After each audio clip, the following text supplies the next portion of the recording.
Hello friends, welcome to prep IAS. दोस्तों, ये lecture ancient India का 7वां लेक्चर है और आज इस लेक्चर में हम डिस्कस करेंगे महाजनपद के बारे में। और उसके बाद हमारा सेकंड टॉपिक होगा ईरानियन एंड मैसेडोनियन इन्वेजन। और सबसे लास्ट में हम देखेंगे कि इस दौरान किस तरह की पॉलिटी एंड सोसाइटी हमको देखने को मिलती है। फ्रेंड्स, लेकिन टॉपिक पे आने से पहले वो सभी लोग जो हमारे इस इनिशिएटिव से, हमारे इस क्रैश कोर्स से नए नए जुड़े हैं, उनके लिए कुछ important information about this crash course. Friends, UPSC prelims 2021 के लिए प्रेप आईएएस ने 3 महीने का फ्री क्रैश कोर्स लॉन्च किया है, जिसकी शुरुआत 17 मार्च से हो गई है और हमारा ये कोर्स 20 जून तक चलने वाला है। काफ़ी कुछ अच्छे फीचर्स हैं, जैसे कि पूरा सिलेबस हम लोग यहाँ पे कवर करवा रहे हैं। हमारा ये इनिशिएटिव एकदम फ्री है, आपको किसी भी तरह का कोई भी पेमेंट नहीं करना है। ठीक है। 5 फुल लेंथ मॉक टेस्ट होंगे, जहाँ पे आप अपनी परफॉर्मेंस को एनालाइज कर सकते हो। स्टैटिक एंड डायनामिक दोनों ही पोर्शन हम लोग कवर करवा रहे हैं। हमारे टेलीग्राम चैनल पे आपको स्टडी मटेरियल, नोट्स एंड हमारी वीडियोस की पीडीएफ अवेलेबल हो जाती है। संडे को एक तो डाउट क्लियरिंग सेशन होता है और दूसरा सी सेट की क्लासेस होती हैं। इसके अलावा हमारी सबसे बड़ी स्ट्रेंथ है हमारी फैकल्टी, जिसे यूपीएससी टीचिंग का या फिर यूपीएससी एग्जामिनेशन का काफ़ी अच्छा एक्सपीरियंस है। भले ही प्रीलिम्स हो, मेंस हो या फिर इंटरव्यू स्टेज हो, तो हमारा ये इनिशिएटिव आप लोगों के लिए काफ़ी बेनिफिशियल होगा। इसलिए मेरी आपसे रिक्वेस्ट है कि हमारे इस इनिशिएटिव को आप अपने ग्रुप्स में फॉरवर्ड कीजिए, शेयर कीजिए, ताकि मैक्सिमम लोग इसका फ़ायदा उठा सकें। एंड दोस्तों, अगर आपको डिटेल शेड्यूल जानना हो, रजिस्ट्रेशन लिंक जानना हो, हमारे टेलीग्राम चैनल का लिंक जानना हो, तो आप डिस्क्रिप्शन बॉक्स में जाइए, वहाँ पे आपको सारे लिंक मिल जाएंगे। अब दोस्तों, हम बढ़ते हैं हमारे आज के टॉपिक की तरफ। ठीक है दोस्तों, हमने अभी तक वैदिक पीरियड डिस्कस किया, जिसमें हमने अर्ली वैदिक पीरियड देखा था और फिर हमने देखा था लेटर वैदिक पीरियड। ठीक है, मतलब हम ऑलरेडी 6th सेंचुरी बीसी तक की बात कर चुके हैं। एंड दोस्तों, हमने ये भी देखा था पिछले लेक्चर्स में कि 6th सेंचुरी बीसी आते आते जो ईस्टर्न यूपी वाला एरिया होता है, जो वेस्टर्न बिहार वाला एरिया होता है, वहाँ पे आयरन का काफ़ी बड़े लेवल पे इस्तेमाल होने लग जाता है। और इसी से हम देखते हैं कि शुरुआत होती है लार्ज टेरिटोरियल स्टेट्स की, जिसको क्या कहा गया था, जनपद। ठीक है, इसको कहा गया था जनपद। और इसमें जो बड़े जनपद होंगे उनको क्या कहा जाएगा, महाजनपद। अब फ्रेंड्स, जब आयरन का यूज होने लगा तो एग्रीकल्चर में आयरन के टूल्स एंड इम्प्लीमेंट यूज होने लगे और इससे हुआ क्या, एग्रीकल्चर का जो प्रोडक्शन था वो काफ़ी बढ़ गया। तो हम देखते हैं कि इस फेज में सरप्लस प्रोडक्शन हमको देखने को मिलता है। और देखिए, इससे काफ़ी सारी चीज़ें सामने आती है। जब आपका प्रोडक्शन सरप्लस होगा, इट मीन्स अब हर किसी आदमी को एग्रीकल्चर पे डिपेंडेंट होने की ज़रूरत नहीं है। ठीक है, कुछ लोग एग्रीकल्चर करेंगे, कुछ लोग दूसरा काम भी कर सकते हैं। तो इस फेज में हम देखते हैं कि टाउन्स की इंपॉर्टेंस काफ़ी बढ़ जाती है। और टाउन्स में कौन लोग होंगे, जो लोग खेती नहीं करते हैं, जो लोग क्राफ्ट एक्टिविटी करते हैं, जो लोग ट्रेडिंग वगैरह करते हैं, तो वो हमको टाउन्स में देखने को मिलते हैं। अब क्योंकि आपका प्रोडक्शन सरप्लस है, इसका मतलब अब आप जनता से टैक्स भी वसूल कर सकते हो। ठीक है, और उस टैक्स का पर्पस क्या होगा, आप अपनी खुद की आर्मी खड़ी कर सकते हो, अपना खुद का एडमिनिस्ट्रेशन आप खड़ा कर सकते हो। तो इस फेज में हमको देखने को मिलेगा कि जो किंगडम्स होंगे उनके पास खुद की मिलिट्री होगी, खुद का एडमिनिस्ट्रेशन होगा। एंड दोस्तों, क्योंकि एग्रीकल्चर काफ़ी बड़े लेवल पे हो रहा है, इसका मतलब हमको काफ़ी बड़े सेटलमेंट्स यहाँ पे देखने को मिलेंगे। अब लोग एक जगह से दूसरी जगह, उनका मूवमेंट इतना हमको देखने को नहीं मिलेगा। लोगों का जो जुड़ाव होगा वो उनकी ज़मीन के साथ होगा। ठीक है, people will stick to their land. तो दोस्तों, ये भूमिका इस चैप्टर को समझने के लिए ज़रूरी थी। ठीक है, अब दोस्तों देखिए, हमने ये भी देख लिया था कि इस फेज में क्योंकि स्टेट्स बनने लग जाते हैं, तो अब लोगों की जो एलिजियंस होती है वो अपने ट्राइब्स के प्रति नहीं होती है, बल्कि जो उनके जनपद होते हैं, जो टेरिटरी होती है, उनके प्रति हमको देखने को मिलती है। और जो बड़े जनपद हैं उनको कहा गया था महाजनपद। और इस फेज में हमको टोटल 16 महाजनपद देखने को मिलते हैं। अब दोस्तों, अगर हम इनका टेरिटोरियल एक्सटेंट देखें तो बिहार से लेके अफगानिस्तान, ठीक है। और हिंदकुश से लेके साउथ में जो गोदावरी रिवर है वहाँ तक हमको इनका एक्सटेंट देखने को मिलता है। मतलब हम देखें तो जो हमारा ईस्टर्न पोर्शन है और जो साउदर्न पोर्शन है उसके अलावा हर जगह हमको ये देखने को मिलते हैं। अब फ्रेंड्स ये जो 16 महाजनपद हैं इनके नाम और इनकी ज्योग्राफिकल लोकेशन ये हमें पता होनी चाहिए, क्योंकि इस पर सवाल पूछे जा सकते हैं। ये महाजनपद कौन कौन से थे? काशी, वज्जी, कुरु, असाका, इसको अस्माका भी कहते हैं, कोशला, मल्ला, पांचाल, अवंती, अंगा, छेदी, मत्स्य, गंधार, मगधा, वत्स, सुरासेना एंड कंबोजा। तो ये टोटल 16 महाजनपद हमको देखने को मिलते हैं। और इन 16 में से जो सबसे पावरफुल 4 थे वो थे मगध, कोसला, वत्सा एंड अवंती। फ्रेंड्स ये बहुत ही ज़्यादा इम्पोर्टेंट है, ये नाम हमें याद होने चाहिए। फ्रेंड्स अगर हम इस मैप को देखें तो यहाँ पे हमको सारे के सारे महाजनपद आपको देखने को मिल जाएंगे, जैसे कि कंबोजा, गंधारा, अवंती, अस्माका, यहाँ पे अंगा है, मगधा है। दोस्तों देखिए सवाल कैसे बनता है, आपको वहाँ पे 4 महाजनपद दे दिए जाएंगे और आपसे पूछा जाएगा कि आप इसको नॉर्थ से साउथ या फिर ईस्ट से वेस्ट डायरेक्शन में आप इनको अरेंज कीजिए, ठीक है। तो ये मैप हमारे लिए इम्पोर्टेंट है। अब फ्रेंड्स ये जो 16 महाजनपद हैं इसमें से कुछ हमारे लिए इम्पोर्टेंट हैं, जैसे कि सबसे फर्स्ट आता है कोसला। और ये क्यों इम्पोर्टेंट है? क्योंकि इसका संबंध है अयोध्या के साथ, और अयोध्या का संबंध किससे है? रामायण के साथ। बट दोस्तों जब हमने यहाँ पे एक्सकेवेशन किए तो हमको ये चीज़ समझ में आ गई थी कि इस जगह पे जो भी अर्लीस्ट सेटलमेंट होगा, ठीक है, वो 6th सेंचुरी BC में ही रहा होगा, उससे पहले हमको देखने को नहीं मिलता है, ठीक है। सेकेंड इंपॉर्टेंट महाजनपद आता है अवंती, और ये कहाँ पर है? मध्य प्रदेश में। इसकी 2 कैपिटल थी, एक तो थी उज्जैन और दूसरी थी महिष्मती। अब फ्रेंड्स ये इंपॉर्टेंट क्यों है? क्योंकि मगध को सबसे कड़ी टक्कर अवंती ने ही दी थी, और कड़ी टक्कर देने के पीछे सबसे बड़ा कारण क्या था? क्योंकि यहाँ पर भी आयरन के काफ़ी सारे रिसोर्सेज पाए गए थे। अब दोस्तों अगर आयरन होगा तो आप उससे अच्छे वेपन बना सकते हो। दोस्तों ये जो 16 जनपद थे, ठीक है, ये अपने किंगडम को एक्सपेंड करना चाहते थे, ठीक है। तो हम देखते हैं कि इन सब के बीच में काफ़ी सारे स्ट्रगल्स होते हैं, और उसका मुख्य कारण क्या था? सुप्रीमेसी, ठीक है, कि किसका एक छत्र अधिकार होगा। और फिर हम बाद में देखते हैं कि जो मगध का किंगडम होता है वो नंबर 1 बन के सामने आता है। अब फ्रेंड्स ये जो 16 महाजनपद हैं, 16 महाजनपद हैं, इसमें काफ़ी सारे तो मोनार्चीज थे जहाँ पे किंग का शासन होता था, और कुछ हमको रिपब्लिक्स भी देखने को मिलती हैं। अब दोस्तों ये रिपब्लिक जो है इनका दूसरा नाम भी था, एक तो था गणा और दूसरा था संघा। तो ये सवाल पूछा जा सकता है कि गणा संघा का मतलब क्या है? तो जवाब होगा रिपब्लिक। अब दोस्तों ये रिपब्लिक का मतलब क्या है? इसका मतलब होता है ओलिगेर्चीज से, मतलब कुलीन तंत्र, इसको हिंदी में कहते हैं कुलीन तंत्र। इसमें क्या होगा? जो किंग होगा उसको इलेक्ट किया जाएगा, जबकि मोनार्चीज में क्या होता है? वो हेरिडिटरी होता है, ठीक है। तो यहाँ पे किंग जो है इलेक्ट होता है और वो अपना रूल एक काउंसिल की हेल्प से करता है, मतलब उसके हाथ में सारी पावर नहीं होती है, पावर डिस्ट्रीब्यूटेड होती है। आप इस तरह से कह सकते हैं रिप्रेजेंटेटिव गवर्नमेंट की हम यहाँ पे बात कर रहे हैं। अब दोस्तों रिपब्लिक का एग्जाम्पल क्या होगा? एक तो वज्जी और दूसरा है मल्ला। तो ये एग्जाम्पल थे रिपब्लिकन महाजनपद के।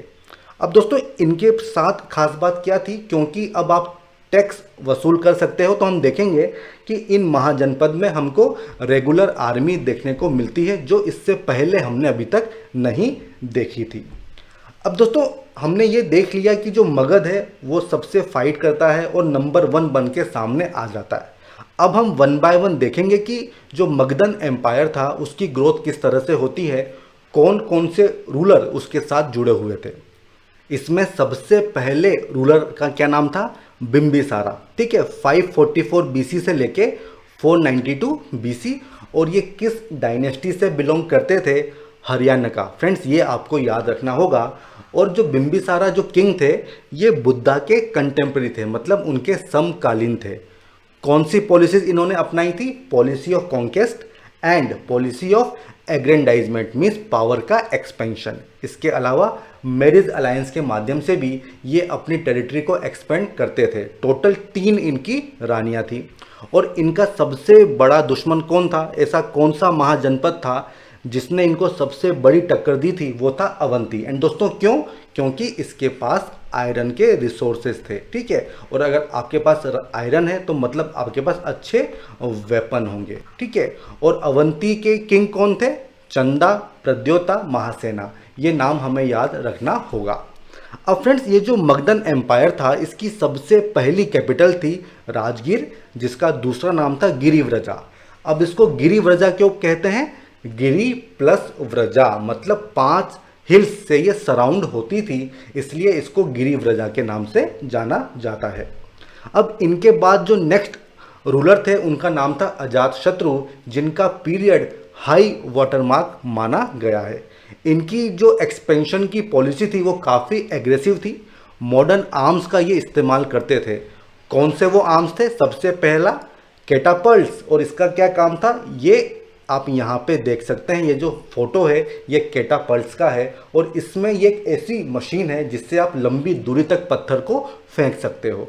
और दूसरा जो मॉडर्न आर्म था वो कौन सा था? चैरियट अटैच्ड विद मेस, मतलब जो आपका रथ होगा उसके आगे ब्लेड्स वाली ये मशीन लगी होगी, इससे आप लार्ज स्केल पे किलिंग कर सकते हो। फ्रेंड्स, ये दोनों ही मशीनें हैं, ये हमने किस मूवी में देखी हैं?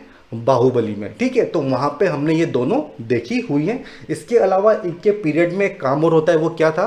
राजगीर का फोर्टिफिकेशन, उसकी किलेबंदी हमको देखने को मिलती है। फ्रेंड्स, इनके बाद नाम आता है उदयन का, बट उनका टेन्योर इतना हमारे लिए इंपॉर्टेंट है नहीं, ठीक है। अब अगली जो डायनेस्टी आती है उसका नाम है शिशुनागा और ये हमारे लिए बहुत इंपॉर्टेंट है। क्यों? क्योंकि इस पीरियड में हमने देखा कि जो अवंती जो किंगडम था वो सरेंडर कर देता है, लड़ाई में हार जाता है और मगध एम्पायर का पार्ट बन जाता है। फ्रेंड्स, ये बहुत ही इंपॉर्टेंट इवेंट था। अब फ्रेंड्स, ये जो शिशुनाग डायनेस्टी थी इनके लास्ट रूलर थे काल अशोका और उनको सक्सीड करते हैं कौन? महापद्मा नंदा। और इसी के साथ शुरुआत होती है नंदा डायनेस्टी की।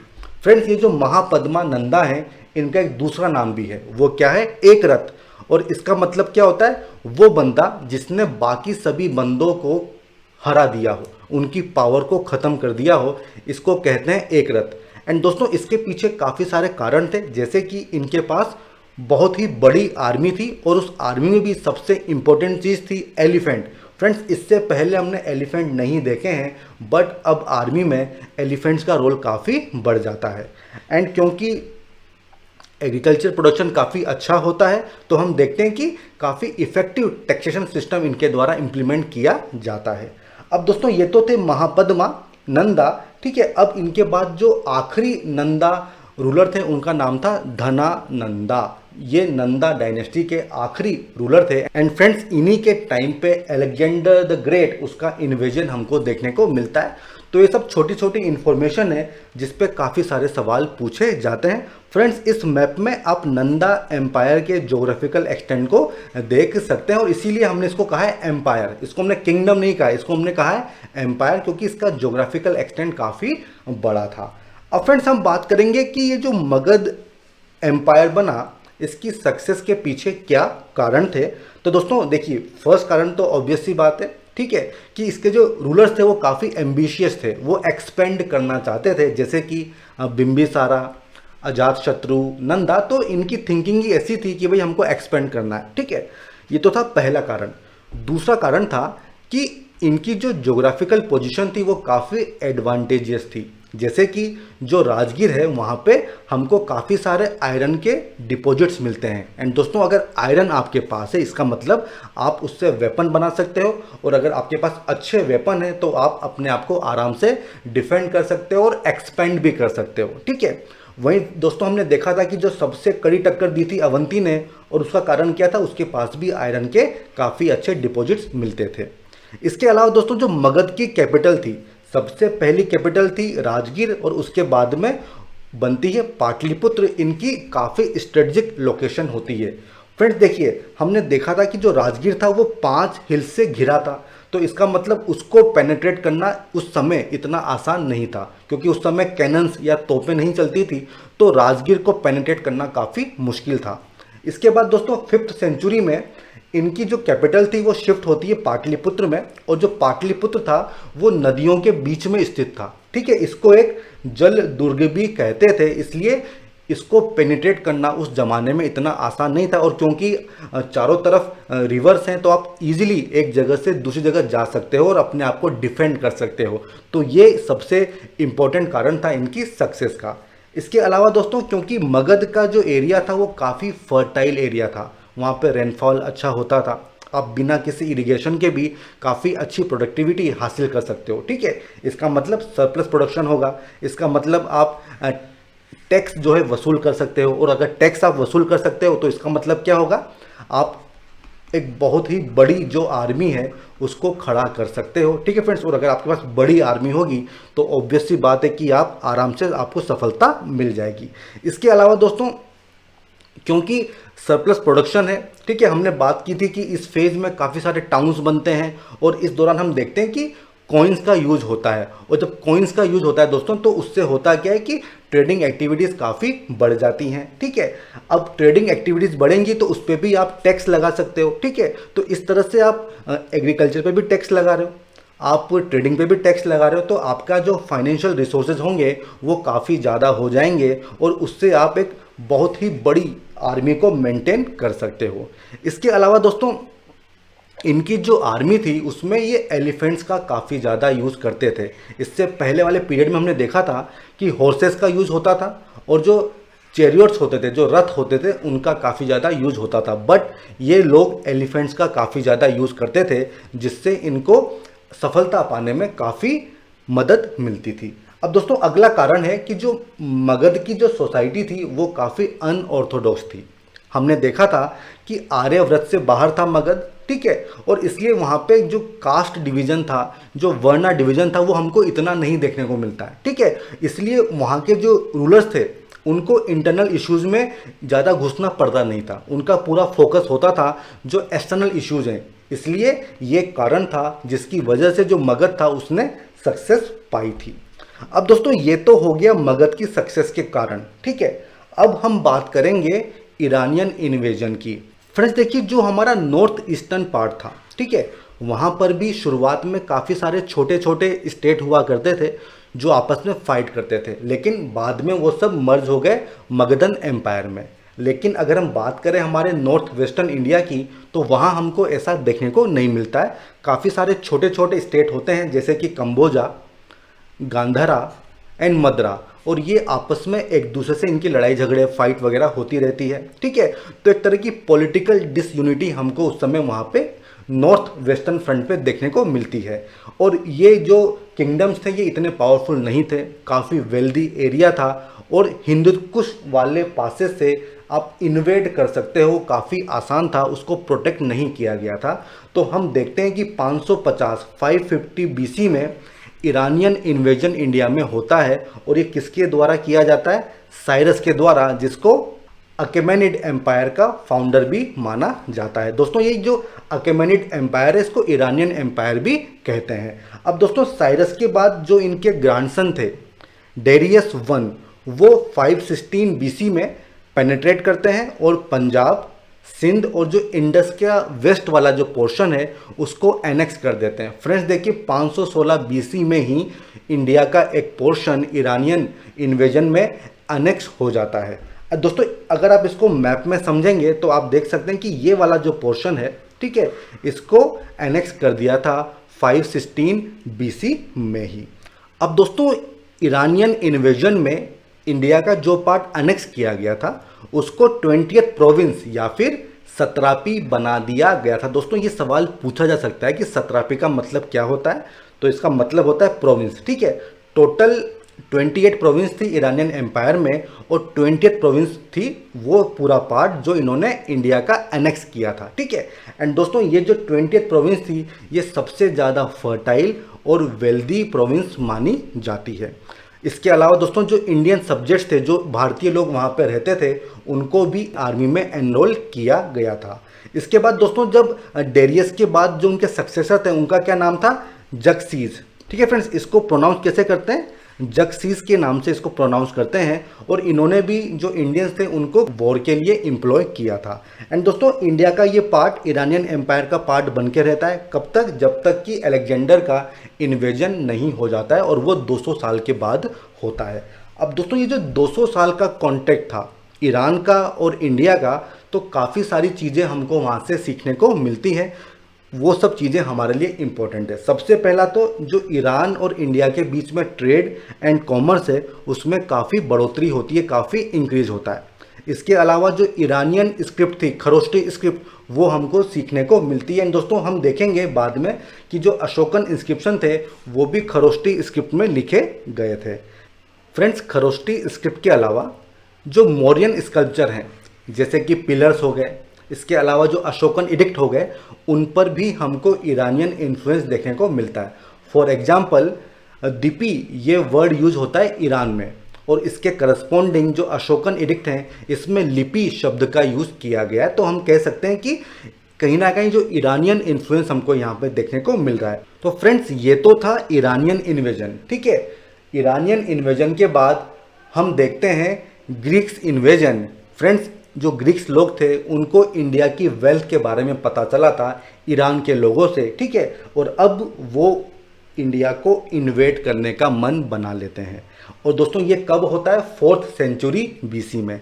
इस समय जो ग्रीक्स हैं, जो ईरानियंस हैं, वो आपस में उनकी लड़ाई चल रही है। किस चीज़ के लिए, सुप्रीमेसी ऑफ द वर्ल्ड के लिए। और इसमें अलेक्जेंडर द ग्रेट, और वो कहाँ के किंग थे, मैसिडोनिया के, वो ईरान को हरा देते हैं, उसको डिस्ट्रॉय कर देते हैं, और ग्रीक्स एम्पायर जो है वो सामने निकल के आता है। अब दोस्तों ईरान को हराने के बाद वो मार्च करते हैं इंडिया की तरफ। ठीक है, अब दोस्तों एक तो उनको इंडिया की वेल्थ चाहिए थी, सबसे पहला पॉइंट, और दूसरा जो अलेक्जेंडर द ग्रेट थे वो ज्योग्राफिकल इंक्वायरी, नेचुरल हिस्ट्री, इनमें उनका काफ़ी इंटरेस्ट था। तो इसलिए भी वो भारत को इन्वेड करना चाहते थे। दोस्तों इस मैप में हमें मैसिडोनियन एम्पायर दिख रहा है यहाँ पे। ठीक है, जो एंशियंट यूरोप वाली बात है। ठीक है, और ये जितना भी एरिया आपको ब्राउन कलर में दिख रहा है ये अलेक्जेंडर द ग्रेट का एम्पायर है। और यहाँ पे आप इंडिया को भी देख सकते हो, जो हमारा नॉर्थ वेस्टर्न पोर्शन है उस पर कंट्रोल कर लिया था। ठीक है, इस मैप में आप पूरे वर्ल्ड के साथ देख सकते हो, ये जितना भी एरिया है ये पूरा एरिया अलेक्जेंडर का एम्पायर था। दोस्तों जहाँ तक अलेक्जेंडर इन्वेजन की बात है, तो जो हमारा नॉर्थ वेस्टर्न पोर्शन था वहाँ पे काफ़ी सारे इंडिपेंडेंट मोनार्क्स थे, ट्राइबल रिपब्लिक्स थी, तो उनको हराना कोई इतनी बड़ी बात नहीं थी अलेक्जेंडर के लिए। लेकिन यहाँ पे हमको 2 फाइट्स के बारे में बात करनी होगी। पहला जो अलेक्जेंडर और अंभी, जो कि तक्षशिला के प्रिंस थे, उनके बीच में हुई थी, और दूसरा अलेक्जेंडर और पोरस के बीच में हुई थी। दोस्तों जो पहली फाइट थी अंभी वाली, उसमें अंभी की हार हो जाती है, लेकिन जो अलेक्जेंडर और पोरस वाली फाइट होती है उसमें पोरस उनको कड़ी टक्कर देते हैं। हालांकि अलेक्जेंडर हरा देते हैं पोरस को, लेकिन वो पोरस की बहादुरी, उसके करेज से काफ़ी ज़्यादा इम्प्रेस होते हैं और उसको अपना अलाई बना लेते हैं। तो ये इन्फॉर्मेशन हमारे लिए बहुत इम्पोर्टेंट है।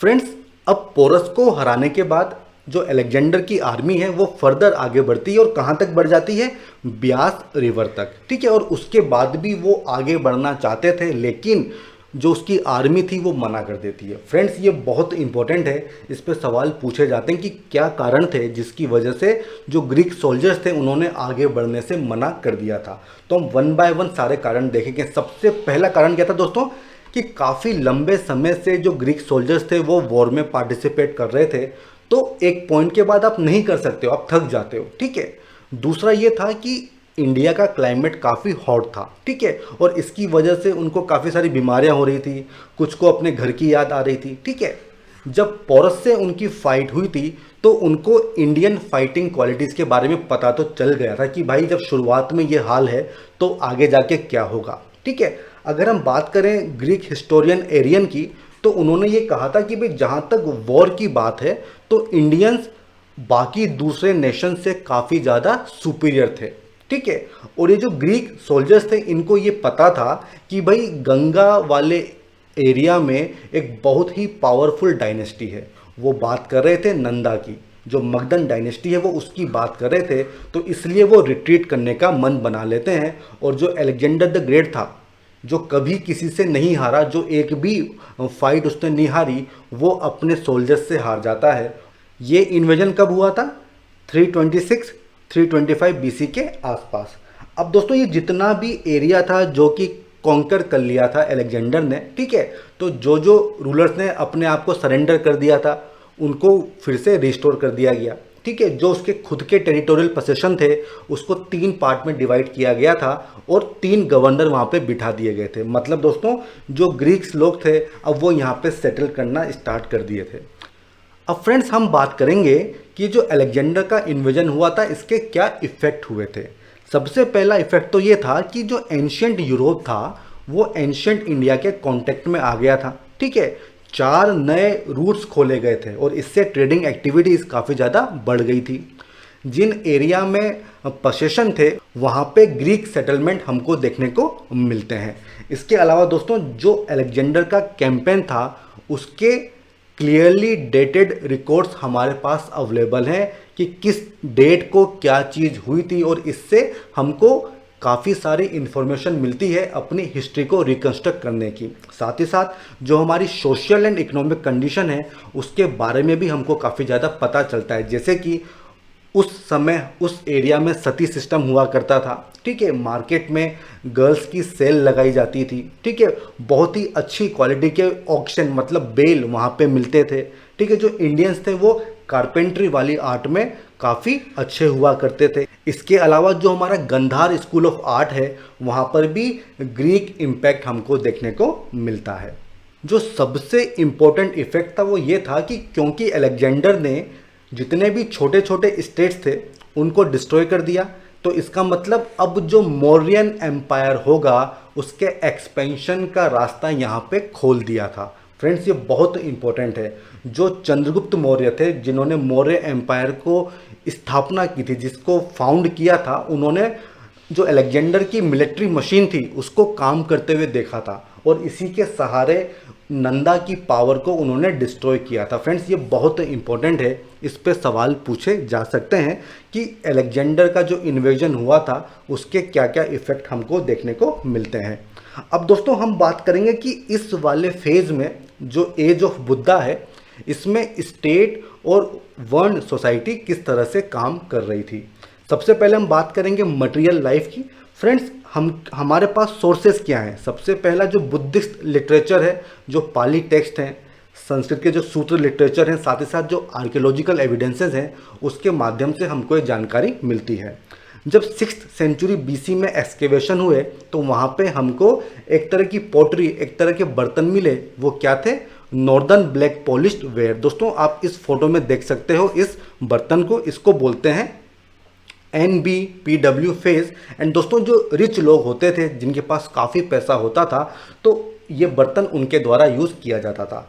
इसके अलावा इस फेज़ में हमको काफ़ी सारे आयरन इम्प्लीमेंट्स भी मिले हैं जिससे हम कह सकते हैं कि एग्रीकल्चर काफ़ी अच्छे लेवल पे था। साथ ही साथ इस फेज़ में मेटल मनी हमने देखा था, जो पंच मार्क कॉइन्स हैं उसकी शुरुआत भी हमको इसी फेज़ में देखने को मिलती है। एंड दोस्तों इसके बाद जब 3rd सेंचुरी BC आएगी तो उस समय हम देखेंगे कि बर्न ब्रिक, जो पकी हुई ईंटें होती हैं, जो रिंग वेल्स, जो कुएं होते हैं, वो भी हमको देखने को मिलते हैं, लेकिन वो 3rd सेंचुरी BC में हमको देखने को मिलते हैं।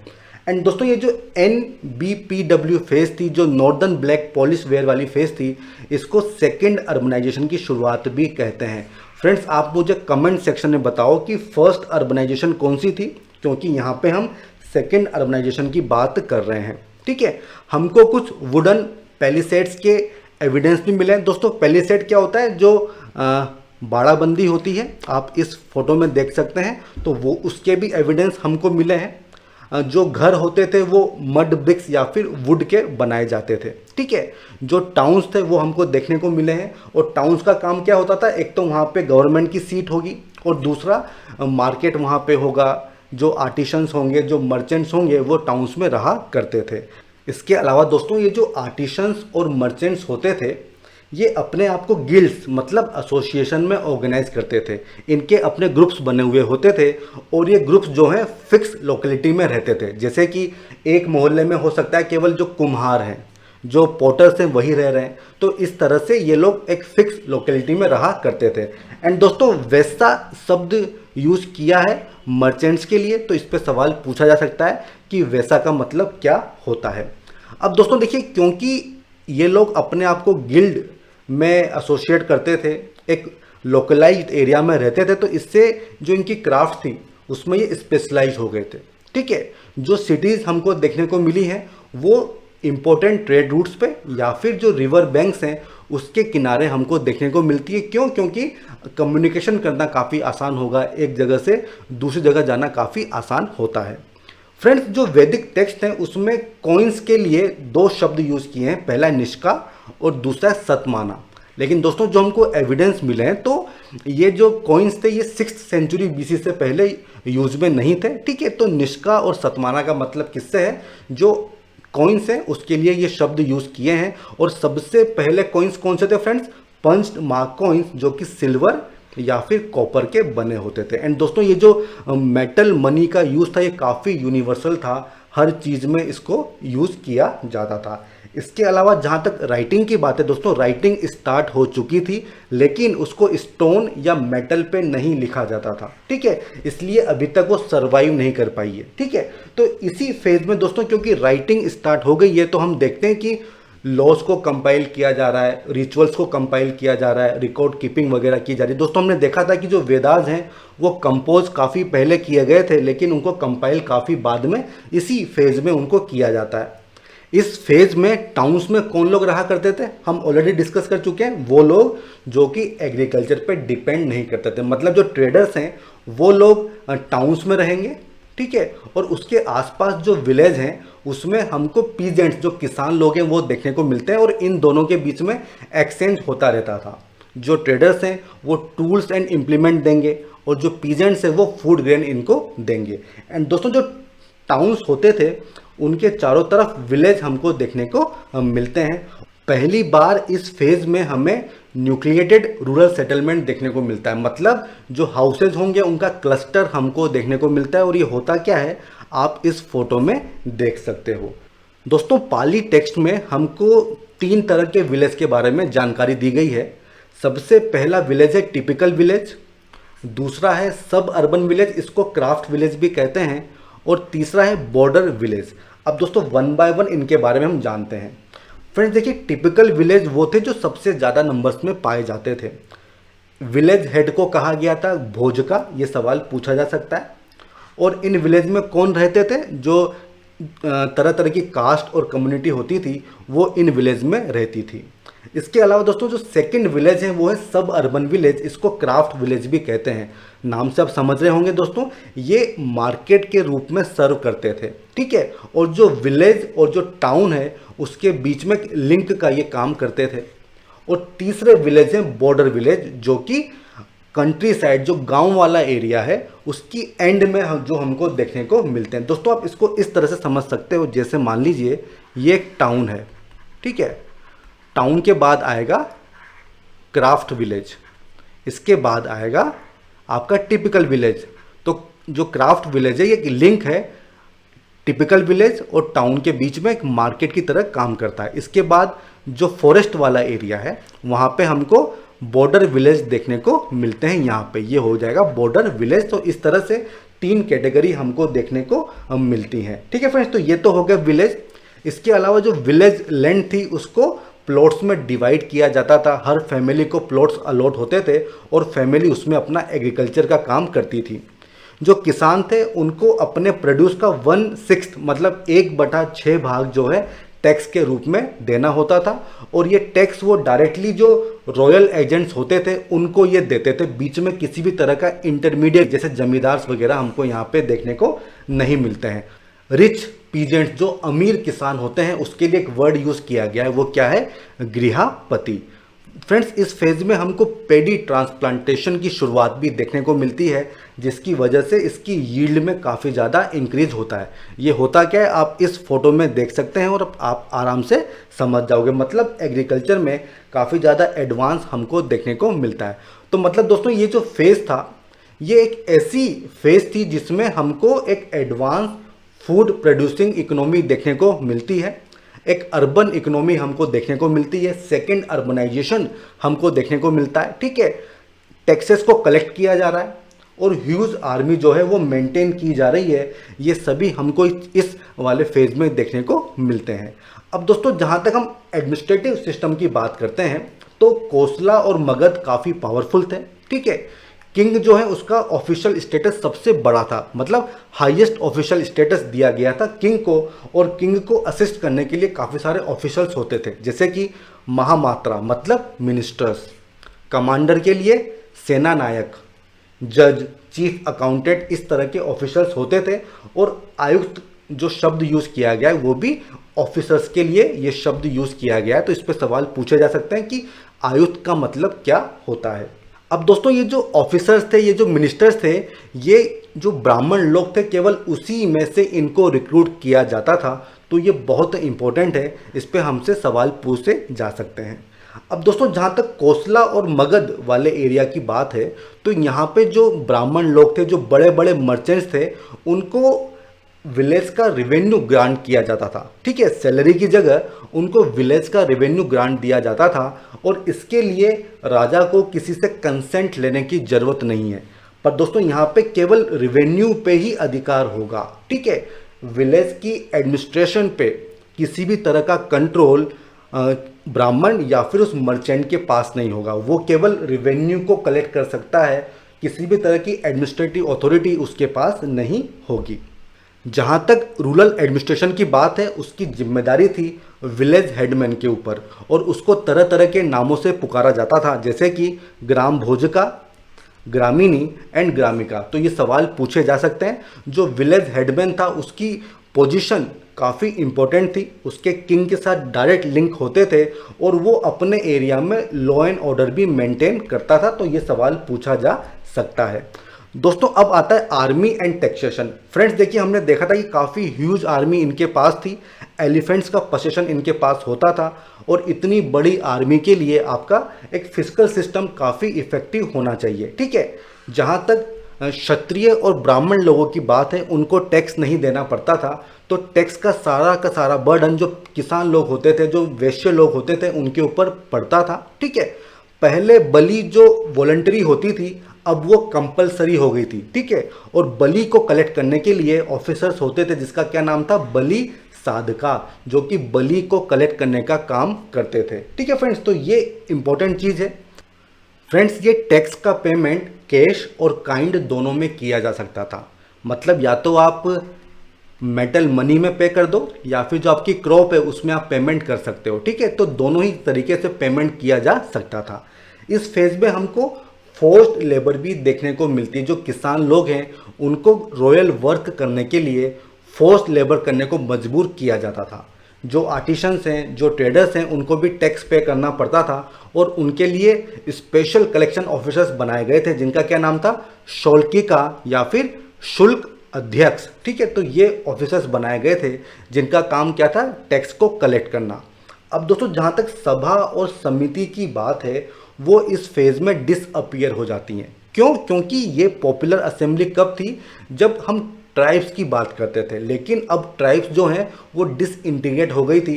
अब वर्ण सिस्टम ज़्यादा हमको देखने को मिलता था, तो सभा समिति हमको अब देखने को नहीं मिलती। और दोस्तों वैसे भी अब पॉपुलेशन काफ़ी ज़्यादा होती थी तो सभा और समिति बनाना प्रैक्टिकल नहीं था। इसकी जगह पे काफ़ी सारे वर्ण और कास्ट ग्रुप हमको देखने को मिलते हैं और सभा और समिति की जगह हमको एक नई बॉडी देखने को मिलती है जिसका क्या नाम है, परिषद, जिसमें ब्राह्मण लोग हुआ करते थे।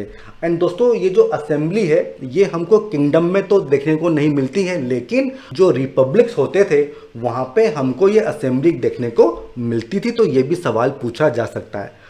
अब अगला टॉपिक आता है social order and legislation. Friends देखिए, क्योंकि इस पीरियड में राइटिंग स्टार्ट हो गई है तो हम देखते हैं कि Indian legal and judicial system इस फेज में ओरिजिनेट होता है। जो धर्म सूत्र हैं वो लिखे गए जिसमें हर वर्ण की ड्यूटी, उसका फंक्शन बताया गया। जितने भी सिविल एंड क्रिमिनल लॉ थे वो वर्ण डिवीजन के आधार पे बनाए गए थे। मतलब आपका अगर वर्ण ऊंचा है तो आप उतने ही प्योर माने जाएंगे, आप उतने पवित्र, उतने शुद्ध आपको माना जाएगा और आपकी पनिशमेंट उतनी ही कम होगी।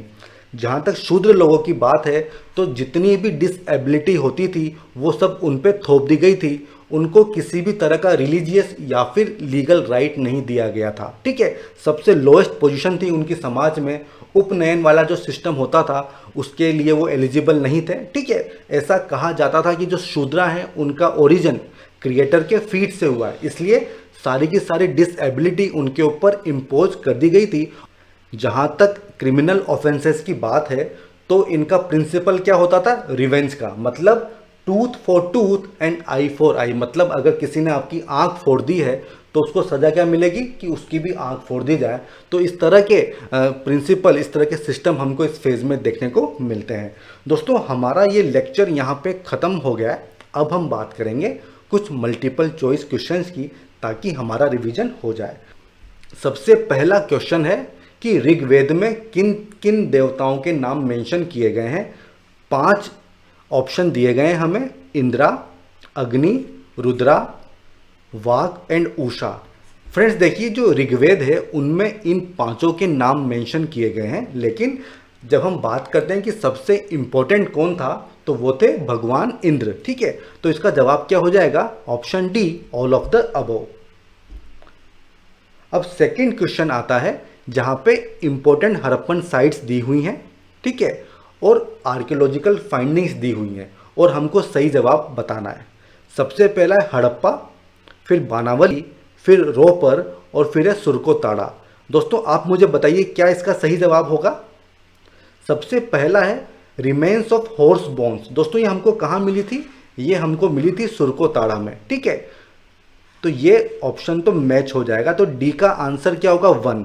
अब दोस्तों अगर आप ऑप्शन बी देखेंगे तो आपका सही आंसर यहाँ पे निकल के आ जाएगा 2, 3, 4, 1। हड़प्पा में हमको क्या मिला था, रेड सैंडस्टोन मेल टोर्सो। ठीक है, बानावली में हमको क्या मिला है, सिटी विद रेडियल स्ट्रीट्स, ये हमने डिस्कस किया था। और रोपड़ में हमको क्या मिला था, डॉग बरीड विद ह्यूमन। ठीक है, तो ये क्वेश्चन का सही जवाब क्या होगा, ऑप्शन बी, 2, 3, 4, 1। क्वेश्चन नंबर 3 इसमें पूछा गया है कि जो लेटर वैदिक पीरियड है उसकी पॉलिटी के संबंध में 3 स्टेटमेंट दिए गए हैं और बताना है कौन सा सही है। It was a monarchial system. दोस्तों देखिए, क्योंकि उस समय स्टेट नहीं हुआ करते थे तो मोनार्च कहां से होगा। ठीक है, तो पहला स्टेटमेंट तो गलत हो जाएगा। दूसरा क्या है कि it gave greater stress on hereditary rulership. दोस्तों ये तो सही बात है, ये हमने डिस्कस किया था। ठीक है, तो इस सेकंड तो सही हो जाएगा। तीसरा क्या है कि विधाता replaced sabha and samiti as the popular assembly to check the king's authority. दोस्तों ये तो गलत है। ठीक है, ये भी हमने डिस्कस किया था, तो इसका सही जवाब क्या हो जाएगा, ऑप्शन बी, 2 ओनली। ठीक है, अब आता है क्वेश्चन नंबर 4 जहां पे हड़प्पन सिविलाइजेशन के बारे में 3 स्टेटमेंट दिए गए हैं और पूछा है कि कौन सा स्टेटमेंट गलत है। यहाँ पे इनकरेक्ट स्टेटमेंट हमसे पूछा गया है। सबसे पहला कि ये सेकंड अर्बनाइजेशन मतलब शहरीकरण की शुरुआत थी। दोस्तों ये तो फर्स्ट अर्बनाइजेशन थी और सेकंड कौन सी थी, जस्ट अभी हमने डिस्कस किया है। दूसरा क्या है कि वो लोग जो है हल का यूज नहीं करते थे क्योंकि आयरन के बारे में उनको पता नहीं था। दोस्तों देखिए, वो वुडन प्लाउशेयर का यूज करते थे, तो सेकंड तो गलत हो जाएगा। तीसरा क्या है कि animal depicted on the famous Pashupati seal excavated at Harappa are rhino, buffalo, elephant and a tiger. दोस्तों ये स्टेटमेंट तो सही है, ये चारों हमको वहां पे देखने को मिलते हैं, तो इसका सही जवाब क्या हो जाएगा, 1 और 2, ऑप्शन ए। ठीक है, अब आता है क्वेश्चन नंबर 5। फ्रेंड्स इसमें हमको 4 महाजनपद दिए गए हैं और इनको हमें नॉर्थ से साउथ में अरेंज करना है। दोस्तों इसीलिए मैं कह रहा था कि वो जो ज्योग्राफिकल लोकेशन है उसका हमको आइडिया होना चाहिए। अवंती, तक्षशिला, मगध और कोशला। अब दोस्तों देखिए हम इसको कैसे कर सकते हैं। सबसे ऊपर तो इसमें तक्षशिला ही होगा, इसमें कोई डाउट ही नहीं है। तो या तो ऑप्शन बी होगा या फिर डी होगा। और सबसे लास्ट में अवंती होगा क्योंकि वो मध्य प्रदेश में है, ठीक है। तो 1 सबसे एंड में आना चाहिए, तो इसका सही जवाब क्या हो जाएगा, option D 2431। Next question is question number 6, जहां पे बुद्धिज्म को लेके 3 स्टेटमेंट दिए गए हैं। सबसे पहला क्या है कि it does not recognise the existence of soul, ये आत्मा की प्रेजेंस को नहीं मानता है। दोस्तों ये तो सही बात है, ये नहीं मानता है, न सोल को मानता है न गॉड को मानता है, तो पहला स्टेटमेंट तो सही हो जाएगा। In comparison with Brahmanism Buddhism was more liberal and democratic. Friends ये भी सही बात है, बुद्धिज्म ज़्यादा लिबरल है, तो ये स्टेटमेंट भी सही है। थर्ड स्टेटमेंट है कि the use of Prakrit language helped in the spread of Buddhism. Friends देखिए, बुद्धिज्म के लिए पाली लैंग्वेज थी और प्राकृत थी जैनिज्म के लिए, तो थर्ड स्टेटमेंट गलत हो जाएगा। सही क्या हो जाएगा, ऑप्शन बी 1 and 2 ओनली। अब दोस्तों क्वेश्चन नंबर 7 में प्रिंसिपल ऑफ जैनिज्म को लेके 3 स्टेटमेंट दिए गए। सबसे पहला कि like Buddhism it condemns the varna system. Friend Jainism वर्ण सिस्टम को कंडेम नहीं करता है, ये हमने डिस्कस किया था। It principally aims at the attainment of freedom from worldly bonds. दोस्तों इसलिए इसको केवल्य कहा गया था, ठीक है, तो सेकंड स्टेटमेंट सही हो जाएगा। तीसरा क्या है कि सत्य अहिंसा अस्तेय, ये त्रिरत्न है। दोस्तों ये तो गलत बात है, त्रिरत्न क्या थे, राइट बिलीफ, वो सब राइट एक्शन, ठीक है, वो आता है त्रिरत्ना में, तो ये हो जाएगा गलत। तो सही जवाब क्या हो जाएगा, 2 ओनली, मतलब ऑप्शन बी। अगला आता है क्वेश्चन नंबर 8, जहां पे वज्रयान बुद्धिज्म को लेके 3 स्टेटमेंट दिए गए। सबसे पहला कि हीनयान बुद्धिज्म से इसका इवोल्यूशन हुआ था। फ्रेंड्स गलत है, ये तो महायान से हुआ था। इसमें बुद्धा को ऑर्डिनरी पर्सन माना गया, नहीं दोस्तों ये तो गलत बात है, उनको भगवान माना गया है, ठीक है। तीसरा क्या है कि it was influenced by primitive local cults. जी हाँ दोस्तों, इसमें तंत्र मंत्र की बात होती है, ठीक है, तो ऑप्शन 3 जो है वो सही हो जाएगा, स्टेटमेंट 3 सही हो जाएगा। तो सही जवाब क्या हो जाएगा, ऑप्शन डी 3 ओनली। अब आता है क्वेश्चन नंबर 9, जहां पे सेकंड बुद्धिस्ट काउंसिल को लेके 2 स्टेटमेंट दिए गए। फर्स्ट कि it was held at Pataliputra. दोस्तों ये कहाँ पे हुई थी, ये हुई थी वैशाली में, ठीक है, तो ये गलत हो जाएगा। सेकंड क्या है कि इसमें महायान और हीनयान में डिवीजन होता है। दोस्तों वो तो 4th में हुआ था, इसमें क्या हुआ था, जो थेरावड़ा हमने देखा था, जो महासंगिका हमने देखा था, उसमें डिवीजन होता है, ठीक है, तो सेकंड भी गलत हो जाएगा। तो सही क्या हो जाएगा, ऑप्शन डी नीदर 1 नॉर 2। और ये काउंसिल कब हुई थी फ्रेंड्स, 386 BC ई में ये होती है, ठीक है। अब अगला आता है क्वेश्चन नंबर 10, जो कि आज का आखिरी सवाल है। इसमें संलेखना को लेके 2 स्टेटमेंट दिए गए हैं कि संलेखना होता क्या है। सबसे पहला, it is a religious practice of voluntary fasting to death by gradually reducing the intake of food and liquid. मतलब इसमें आप अपनी इच्छा से फास्ट रखते हो और कब तक रखते हो, जब तक कि आपकी डेथ नहीं हो जाती। फ्रेंड्स हमने डिस्कस किया था कि जैन लोग इसको करते हैं, ठीक है, तो फर्स्ट तो सही हो जाएगा। और सेकंड क्या है कि it can be perform by both Jain ascetics and householders. जो साधु संत हैं उनके द्वारा भी और जो घरेलू लोग होते हैं उनके द्वारा भी इसको परफॉर्म किया जा सकता है। दोस्तों ये भी सही बात है, ये दोनों के द्वारा ही की जा सकती है। तो इसका सही जवाब क्या हो जाएगा, ऑप्शन सी बोथ 1 and 2। दोस्तों हमारा ये लेक्चर यहाँ पे ख़त्म हो गया है। आई होप आपको पसंद आया होगा। अगर आपके कोई कमेंट्स हैं, कोई सजेशन है, तो आप कमेंट सेक्शन में मुझे बता सकते हैं। हम फिर मिलेंगे नए वीडियो के साथ, नए लेक्चर के साथ। तब तक के लिए दोस्तों गुड बाय, थैंक यू।